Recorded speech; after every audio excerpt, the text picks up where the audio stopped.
people inside of an organization that help bring out talent or continue to be great after players move on. And a really good example of that, what you just said, is college football, because a lot of those players are all there for a minute. So if you think of like dynasties, you think of like Alabama's probably the one that, I mean, they're literally at the top of the heap every single year.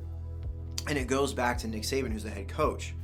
And he recruits a specific type of player. Like, I have long said, I wish there was a leadership program to where you could pay and you could spend a day or you could spend a week with like a Nick Saban or like a Mike Tomlin or like a Bill Belichick, how their mindsets are and how they're able to navigate the difficulties of managing talent, like top tier talent, and getting the most out of them at literally the highest level possible.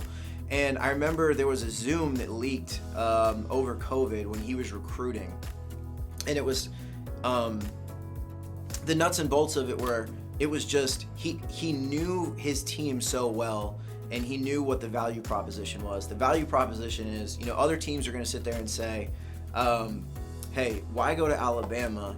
You're not going to start there. You're going to start here. And Nick Saban turned around and was like, well, they've already told you, number one, that you're not good. They just haven't said it in that way, right? Like, isn't that kind of insulting? And not to say that we're better than anybody, but there are times where we speak with people who are interested in coming here, and they are, I don't know if you want to say intimidated, not intimidated.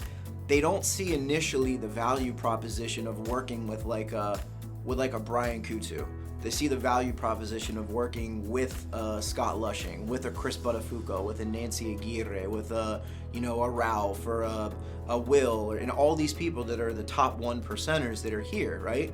And the way that Nick Saban spun it was like, these are the players that are going to make you better. So as he's recruiting this person, he's saying, hey, we had the number one wide receiver picked last year in the draft. We had the number one quarterback picked in last year's draft. We had the number one running back picked in last year's draft. Number one offensive tackle picked.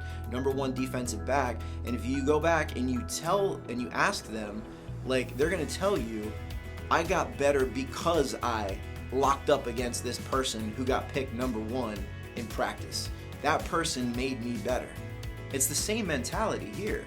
It's like these people are going to bring greatness out of you because they're great and their passion is being better. They don't just get to be really, really good or excellent at their jobs and they're like, yeah, I'm good. They're always every year trying to figure out, every year at the end of the year, like, we're doing them right now. We're doing 2023 goals.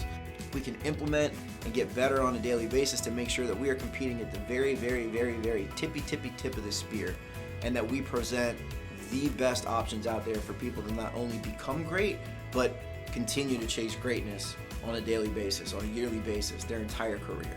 And I think that the people ultimately who Nick coaches are, and he said this, we recruit one type of person, somebody that wants to be a national champion. That's it. Not somebody that wants to be on the cover of Sports Illustrated, not somebody that wants, they got all these name, image, and likeness deals now, right? Like, not somebody that wants to be on the cover of NC2A football for PlayStation 5 or whatever the case may be. They recruit guys that when they sit down with them and in their heart of hearts it says, Coach, I want to be a national champion. I want to play for a national championship my 4 years there. Boom. They know that they found their guy. The equivalent for us is humble, hungry, smart.